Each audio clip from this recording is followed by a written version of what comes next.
Kano stabs the victim's shoulders, then beams his eye lasers through their skull.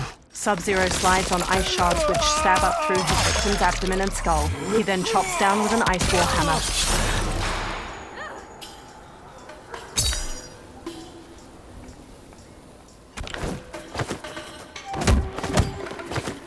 You want these?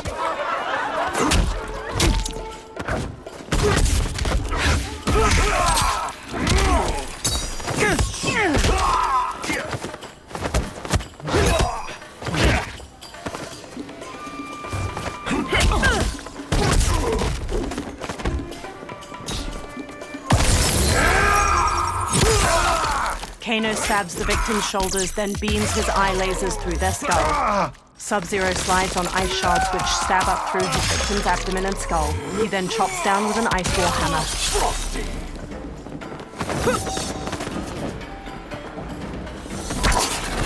You like that?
Words appear. WB Games presents a NetherRealm Studios production.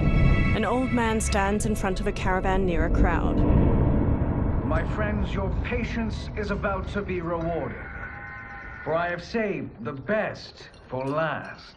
I have recently discovered a cure-all of unrivaled potency. It will soon be on the shelves in every home of Outworld. This elixir is crafted from an ancient recipe. It has Patreon flowers, Margovian nectar, powdered teeth of an Arctican dragon. All this and more, infused with powerful Lycorian magic. There is a village in the next canton over, where everyone has purchased this miracle cure. Overnight, all diseases, even Tarkat, have disappeared. Now, magic this potent is expensive. And I am sure you're asking yourselves, can I afford it? But the true question you must ask is, can I afford to be without it? You lie, Shang Tsung. Your cures are useless. The crowd parts for a bald man as he strides to Shang Tsung, fists hanging at his sides. I'm sorry.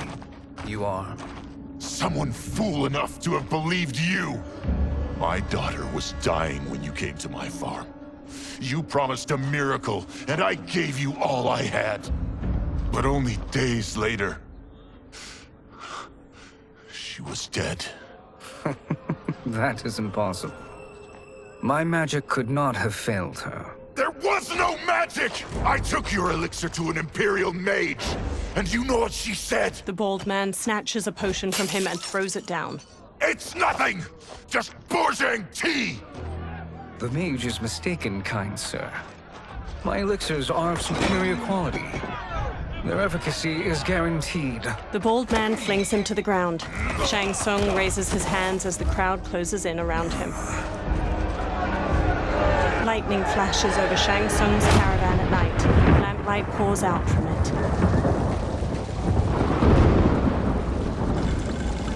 Shang Tsung emerges from a door in his caravan, a small case in one hand. He slowly takes a seat on the small wooden stairway leading from his caravan door. He opens the case, revealing a mirror inside. He squeezes his eyes shut, then reaches for his head. His long gray beard drops to the muddy ground. Shang Tsung regards his reflection, now younger, beardless, and with shorter hair. It is an excellent ruse, your disguise. A woman stands nearby. Backwater folk are far more likely to trust a kindly old man. Here on behalf of a dissatisfied customer. If it's revenge you want, have at it. If it's restitution, there's nothing left. What I want, Shang Tsung, is to elevate you, to make you the great sorcerer that now you can only pretend to be. A generous offer. Why me? You are uniquely resilient. Who else could eke out a living traveling Outworld's hinterlands, selling quack cures and fake magic? A living? It is barely survival. And you were meant for more. To live among kings, not peasants. But since before you were born, you have been conspired against by those who fear how formidable you could become. How do you know this? Who are you? I am your deliverer, Shang Tsung. Join me, and I will put the realms at your feet. Water streams down Shang Tsung's face as he meets the woman's glowing blue eyes. He smiles toothily. Title appears, Mortal Kombat 1. 3 men wearing sun hats plow a farm by various cottages. Power line towers hang crookedly near them. An ornate building sits on a mountain peak looming behind. This is a good harvest, Kung Lao. Yes. It is a blessing, Raiden. You would rather we starve? No, of course not. But we've worked these fields since we were kids. In 40 years, we'll still be here. Stooped and feeble like Old Man Wei. An old man glares at them and spits. Kung Lao waves. As long as I've known you, you've dreamed of leaving Fengjiang. Why can't you be happy here? Our ancestors fought in great wars. They died with honor and glory. Stories of our great adventures will be passed down for generations. It may not be glorious, but what we do helps the village thrive. I know. But is it so wrong to want some excitement? If that's what you want, may I suggest a bet? Dinner at Madame Beau's tonight. Last to fill their cart pays. You work faster than me? Ha! Since when? You're on, Raiden. Kung Lao and Raiden both smirk while they shake hands. The 2 men pass the day harvesting cabbages from their field and throwing them into separate carts. Kung Lao wipes sweat from his brow, then quickly pushes his cart with Raiden down a dirt road to the cottages. A woman uses a kettle to pour tea into a pair of small porcelain cups on a table in a crowded restaurant. She carries a platter with the cups and kettle away as Kung Lao and Raiden walk in. That is amazing. I am starving. I wonder what Madame Beau is making tonight. An old woman approaches. For you two, whatever you want.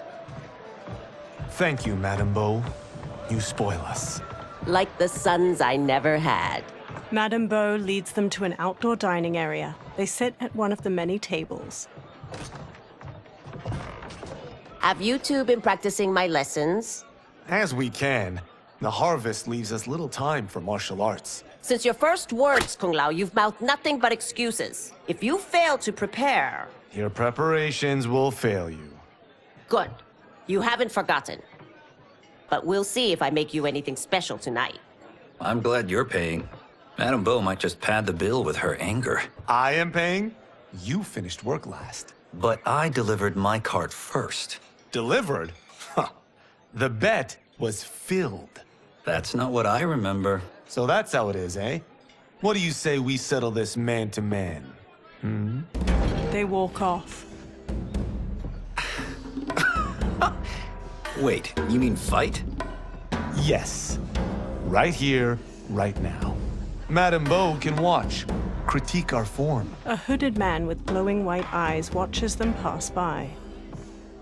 Best 2 out of 3? Fair enough. We must be careful. Madame Beau will kick us out if we break something. Oh, this won't last long enough for that to happen. You will be down in no time. Fight!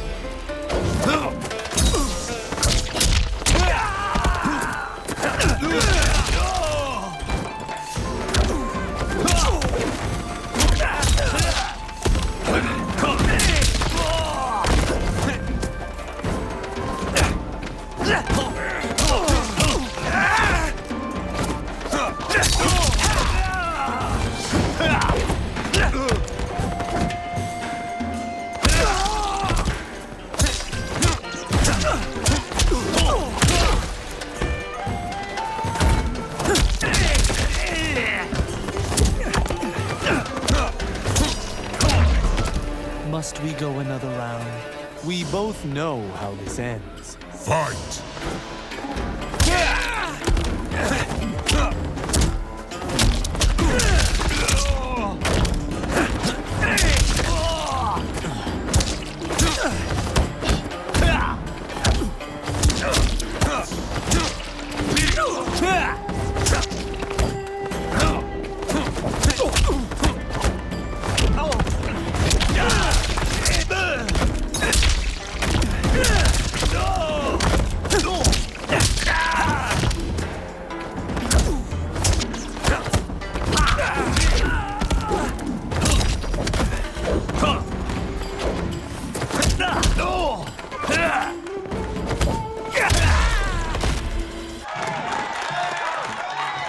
Kung Lao bows to the watching crowd while Raiden kneels. Kung Lao helps him up. You haven't beaten me yet. The day's coming, Kung Lao. Keep telling yourself that. A variety of plates and bowls with scraps of food in them sit on Kung Lao and Raiden's table. You were hungry. Everything was delicious, Madame Beau. Thank you, Raiden. You boys are always a pleasure to cook for. Raiden hands her cash, but his face drops as she beckons for more. A breeze wafts a bill from his hand toward a man in a dark garb and gas mask. He closes his fist around the bill, then looks toward Kung Lao and Raiden. Madame Beau, the Lin Kuei await your answer. 5 people in dark clothes and cloth masks stand with him. He advances on Madame Beau. I have been busy, Smoke. She steps away. The Lin Kuei? Who are they? Don't know, but I don't like where this is going. What do we do? Stay ready. Madame Beau, it is a simple choice. Pay for our protection, or risk harm to this fine establishment. You'll get nothing from me. That, Madame Beau, is unfortunate. He turns to the Lin Kuei warriors and nods. They flip tables and chairs. Madame Beau punches Smoke's face. He blocks her next flurry of jabs, then flips her through a railing. She falls onto a table below. Madame Beau! Kung Lao and Raiden quickly get up from their table and fight their way through the Lin Kuei warriors. Smoke throws a smoke bomb, then jumps through the spreading cloud and kicks Kung Lao and Raiden to the floor.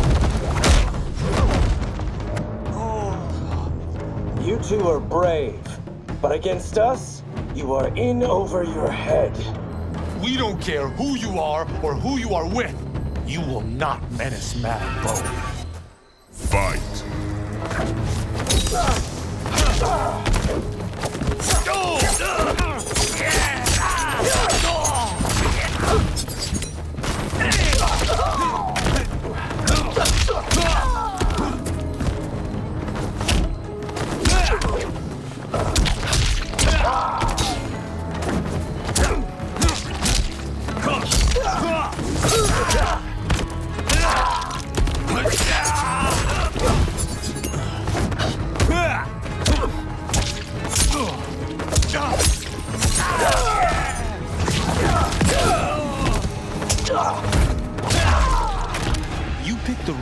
person to extort, ruffian. Fight.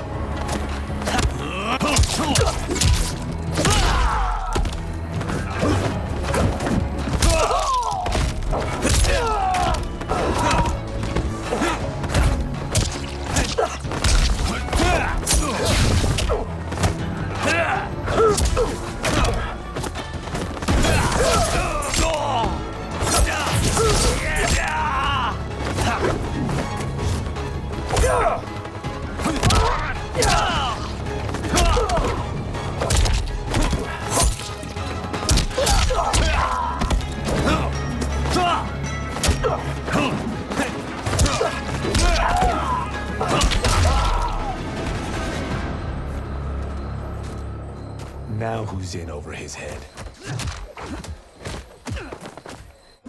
Raiden punches a Lin Kuei, who stumbles back. Kung Lao grabs him, then drops him. This was you? Honestly, I'm surprised too. Come on, let's help Madame. A figure in blue, Sub-Zero, watches from a rooftop. He throws a bolt of ice at their feet. A man in yellow, Scorpion, paces over while spinning a kunai-tipped rope dart. His upper arms are bare, showing a scorpion tattoo. Sub-Zero shoots another ice bolt. It strikes the railing behind them. How does he do that? I have no idea. You interfere with Lin Kuei business. Leave, or face our wrath. Abandon Madame Bo. Not happening. Sub-Zero leaps onto Raiden and tackles him down a stairway. Then the rope dart wraps around Kung Lao's leg. Scorpion pulls at him with it. He yanks Kung Lao to the floor and drags him closer.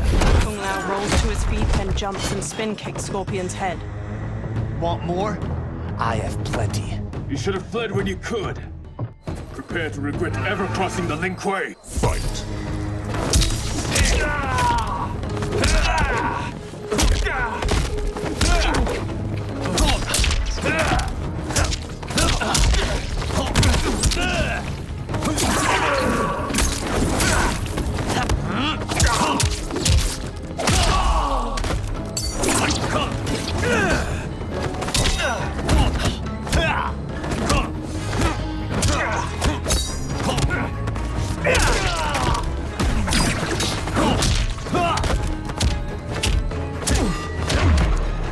For what it's worth, I'm not regretting this yet.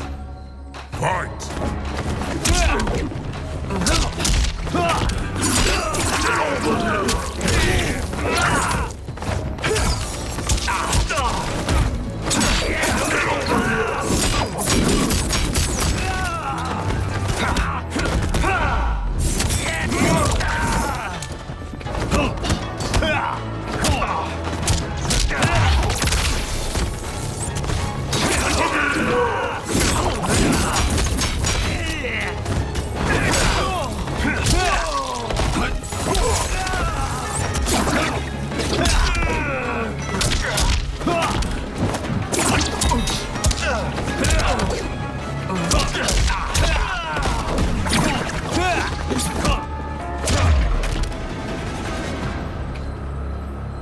It is you who will regret crossing me.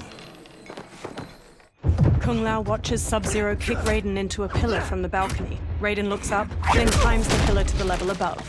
Sub-Zero eyes him, then kicks two legs out from under a table, turning it into a ramp. He uses it to vault through the air and kick Raiden on the upper level.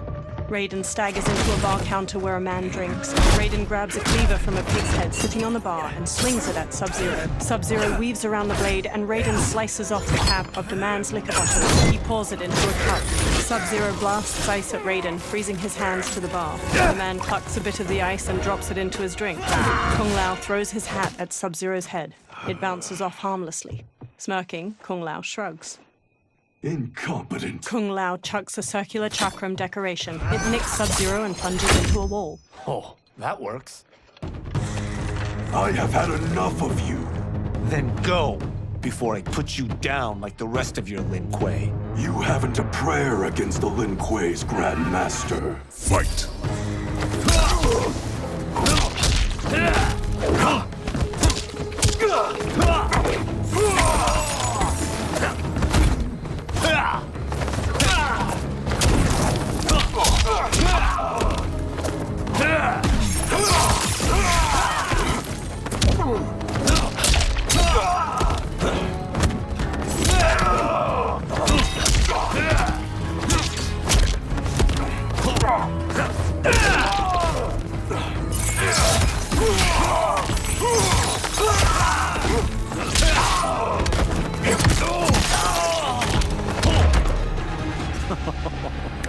Sorry, but I have to ask.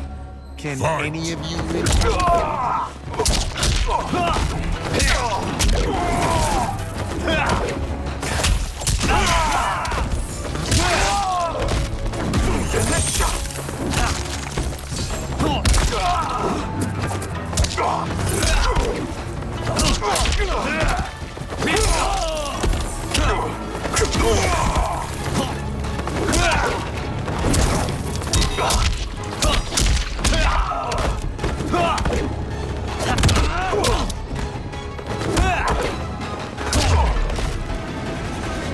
Are you sure you're a grandmaster?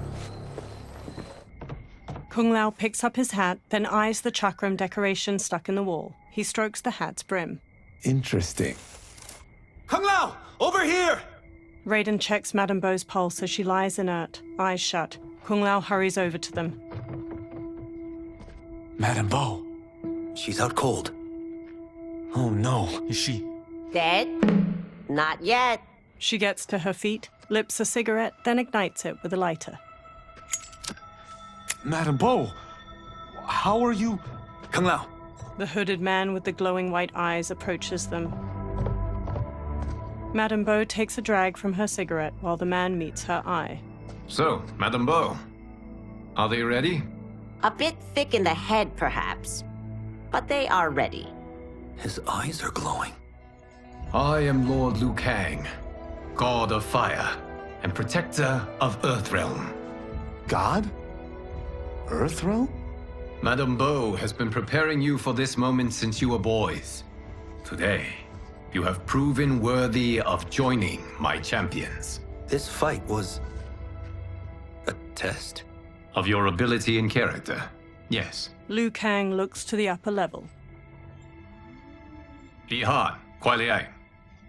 Smoke, Scorpion, Sub-Zero, and the other numerous Lin Kuei warriors get to their feet. Kung Lao crosses his arms and crinkles his nose as Sub-Zero and Scorpion step to him and Raiden. The others stand along the balcony. Sub-Zero and Scorpion stand on either side of Liu Kang. So these two aren't thugs?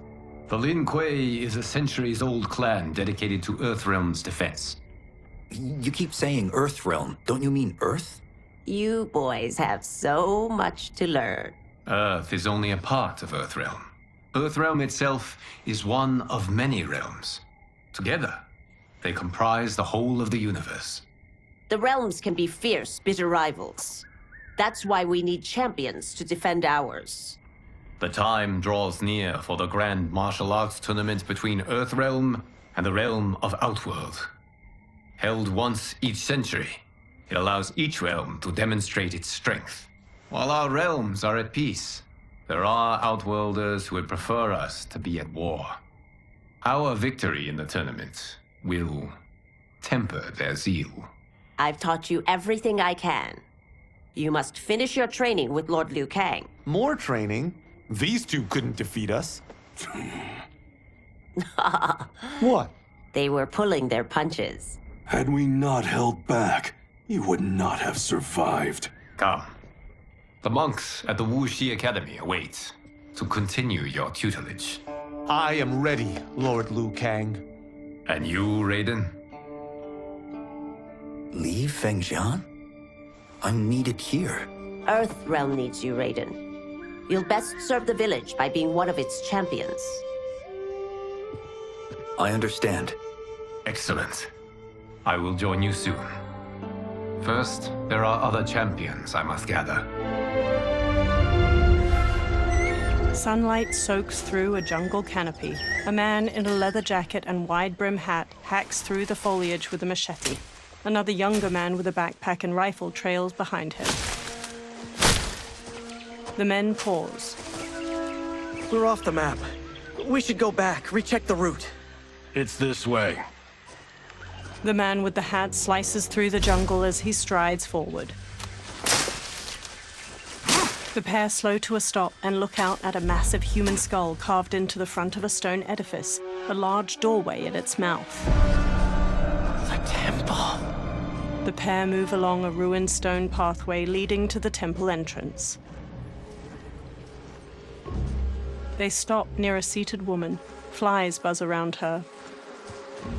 The man with the hat shines a flashlight in the woman's face, revealing her to be a corpse with various darts sticking from her. Rot partially covers her face and her glassy eyes gaze blankly out. A swarm of beetles scurry out of her mouth. God damn it, Alessia. He cringes as the younger man's face draws tight. They examine numerous holes on the temple doorway. The darts came from here. The man leaves through a journal filled with notes and drawings of venomous animals. Can you open it? Without killing us? Let's hope so.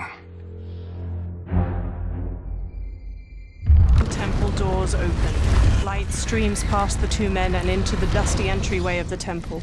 Both turn on their flashlights and step inside. They walk through a broad hall.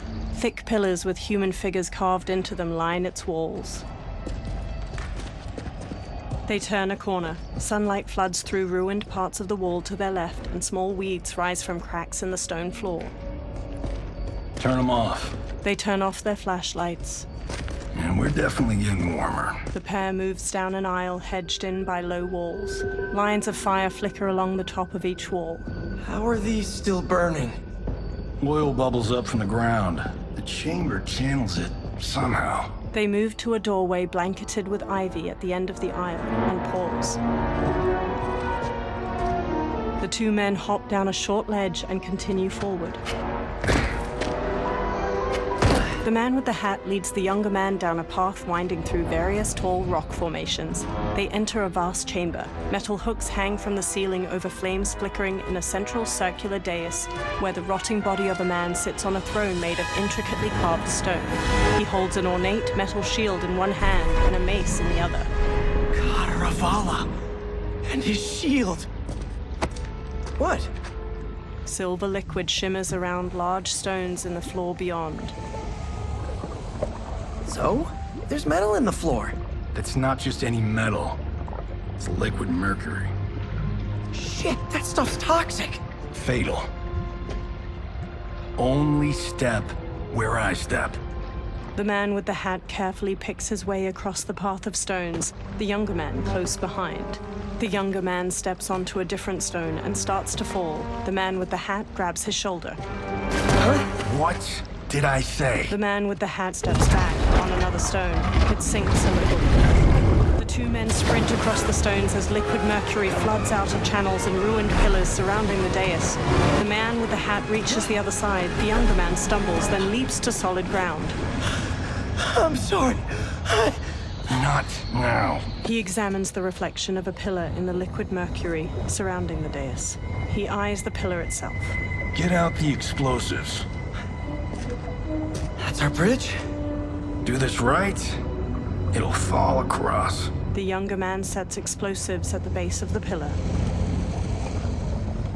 A gnarled hand shoots up from the liquid mercury. Two armored women with tattered bat wings rise up. Kalima? They're real? The Kalima fly toward them. Keep working. I'll take care of the she-beasts.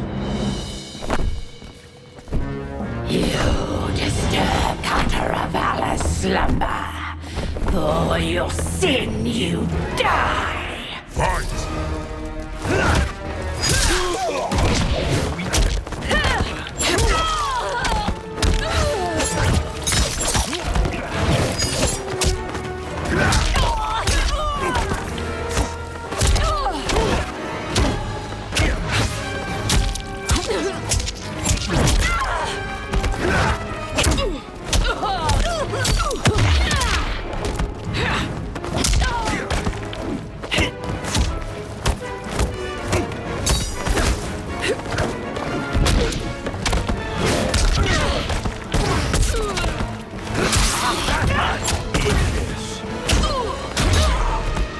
so had enough of you.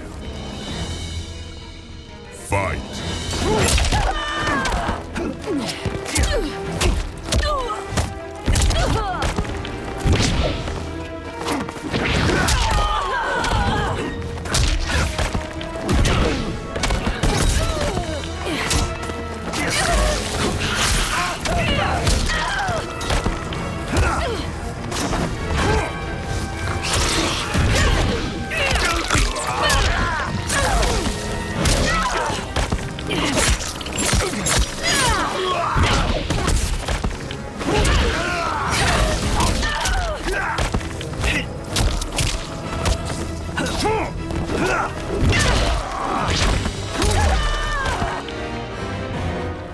Got no time to die, crazy lady. The man with the hat rushes over. You okay? Yes, we ready? The younger man nods and detonates a bomb that blows up a pillar. The pillar falls and they fist bump. Physics for the win. Let's go. They walk across the fallen pillar above the pool of mercury and explore deeper into the overgrown tomb. They stop by the corpse of Kataravala. The man with the hat brushes his hand across its shield. The younger man exclaims, This'll be worth millions. It belongs in a museum. He grabs the shield. The younger man leans in, and Kataravala's face turns. He staggers back and falls into the mercury. He struggles, but the liquid overtakes him. Adam! Kataravala swings a spiked mace. The man dodges and jumps onto the pillar. It strikes the shield and throws him onto the ground. He quickly sits up as it pounces, chucks away its broken mace. It stalks over. You will not have it. He rises. You don't need it. You're dead. Speaking of which, you just killed my best friend. And I'm not one to forgive and forget. Fight.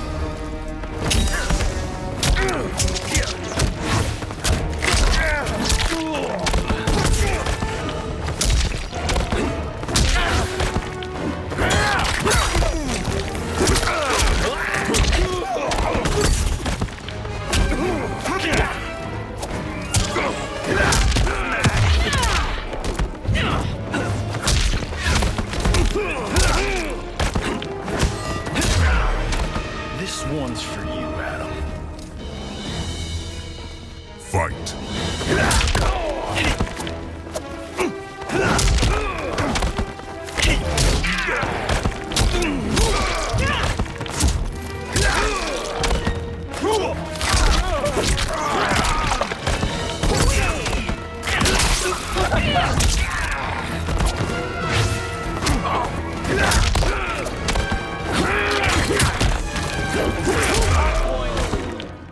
The hatted man scans the tomb.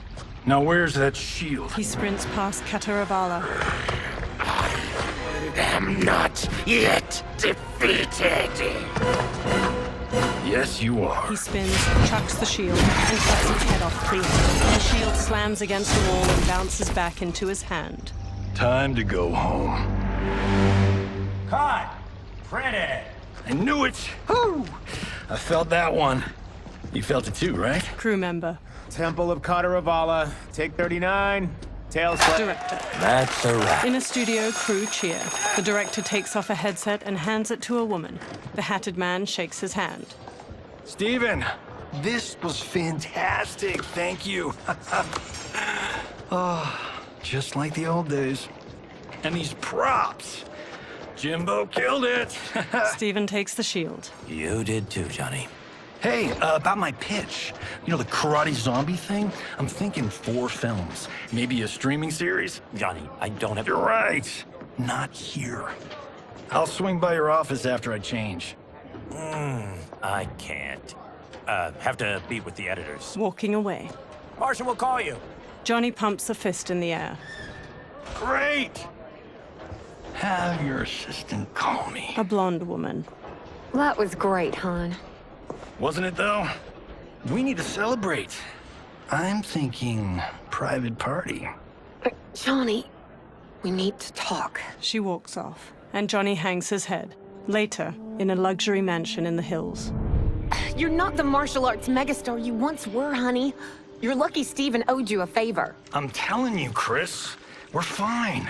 Can you join me in the fact-based universe just once? We're broke. We have to cut back. Cut back? On what? Step one is selling this place. I need a refill. Johnny, we can't keep this up. You spent $10,000 on that sculpture, $30,000 on that drone, and this damn sword. $3 million? Hey, Sento is history. That sword comes from... That's not the point, Johnny! Chris, honey, the parts, the money, they're coming. Steven's movie is just the beginning. That's why I can't cut back. To be a success, I have to project it. If I don't, Johnny Cage is done. She frowns. Johnny rests his hands on her shoulders. She pushes one hand aside. I did marry Johnny Cage. I married John Carlton. I'd give anything to have him back. She leaves. Chris, come on, Chris, where are you going? Johnny puts his hands on his head. Fuck! He grabs his drink and downs it, then walks back to pour himself another. How you like that, Mr. A-list? A black-haired man strides in. Thank God. Oh, Chris, honey, Johnny turns and sees the stranger, who wears a sleek black suit and brandishes a long sword. Where's my wife? What did you... Your wife left. She's fine. You will be too, if you cooperate. What do you want? Sento. It hangs above a fireplace. You some kind of hired gun? Or do you know Sento's history? I know it. It's my family blade. They circle each other. No. No way you're Tyra clan. They've been dead for centuries. Not dead. Hiding. With Sento in my hands, I'll lead us out of the shadows. That's a great plan, stranger. Except for one thing. Sento's mine. And I won't give it up without a fight. Fight.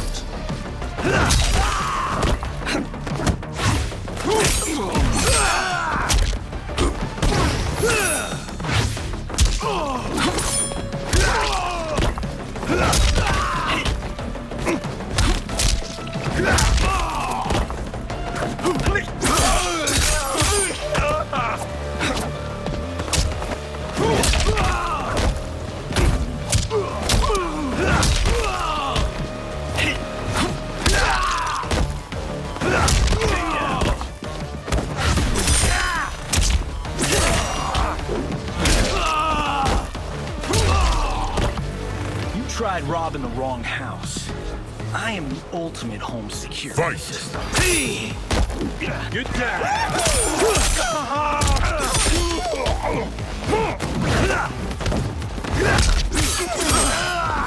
Get it!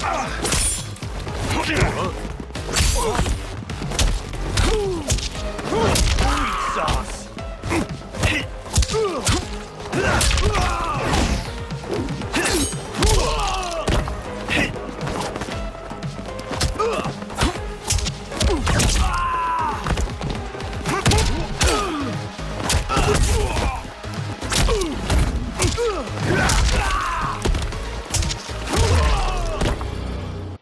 My house, my rules. Later at night, the defeated swordsman is tied to a chair.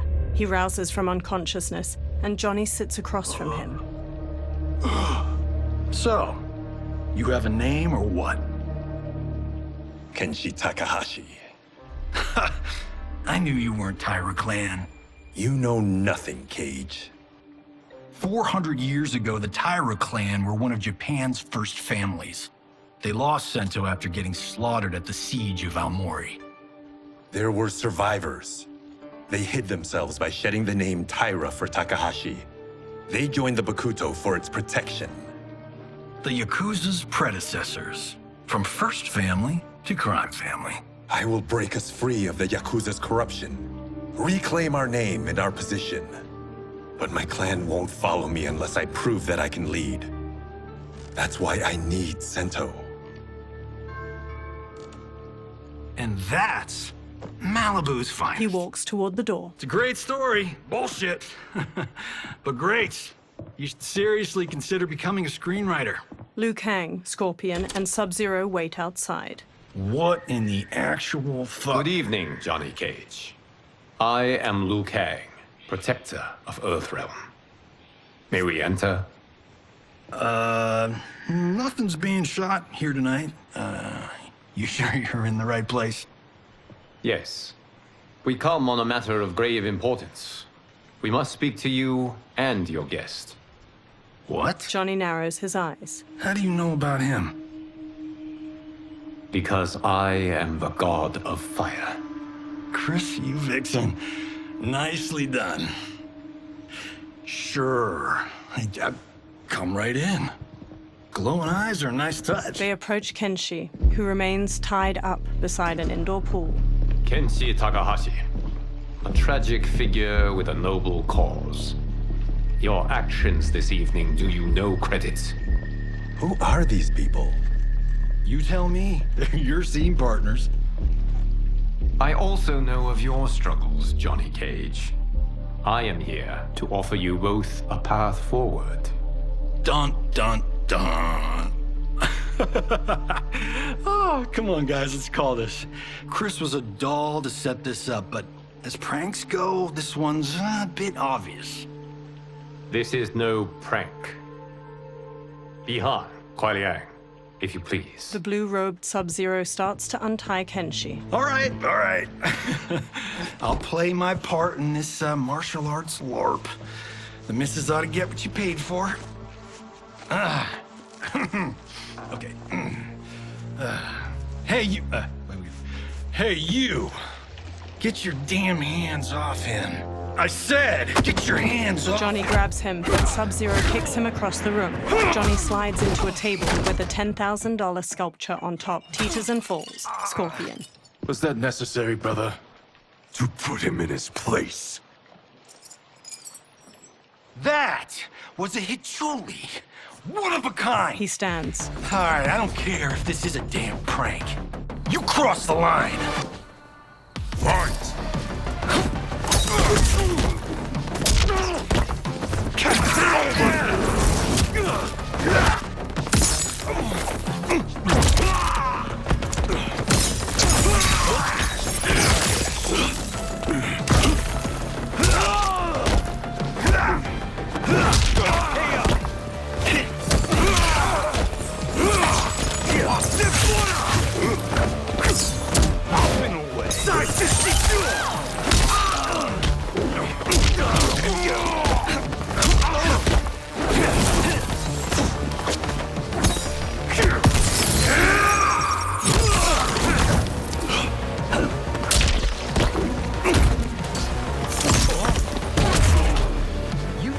Need a better fight choreographer.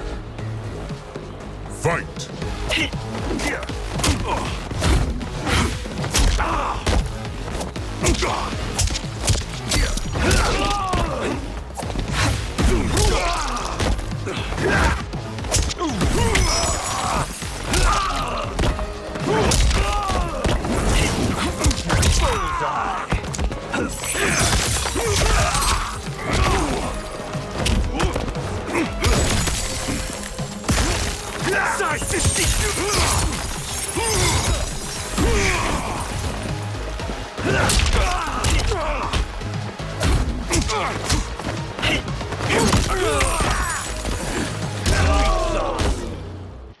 And scene. I hope you're insured, because you're paying for my Hichuli. Imbecile! You have no idea with whom you're dealing. Liu Kang bursts into flames. The flames dissipate. That's no special effect. Indeed, Johnny Cage. Johnny shifts his footing and glares. Kuai Liang. Scorpion bows. Okay, let's go back to one here. Who are you again? Lord Liu Kang, protector of Earthrealm, god of fire. Well, that last one tracks. But what's an Earthrealm? All will be explained, Johnny Cage. For now, What is important is that you both have been chosen to join its champions. Why him? Or me, for that matter. Because I have faith that you will rise to the challenge. And because your service will change the arcs of your lives. Johnny eyes Kenshi. Later, men spar in a sunlit courtyard. Mountains surround them, and lion statues border the entrance to the courtyard. Red pagodas are situated nearby, and cherry blossoms are in full bloom. Several monks wear brown and orange uniforms. Later, they strike wooden dummies that have small poles sticking out. Others spear their hands into steaming hot sand in rock bowls. Later, a monk with a braid swings at Raiden. Raiden blocks and punches his chest. Another attacks, and Raiden counters with a flying kick. Raiden strikes and front kicks a third challenger. Hunching over, Raiden shuffles in an offensive stance. He straightens and brings his hands together, fist to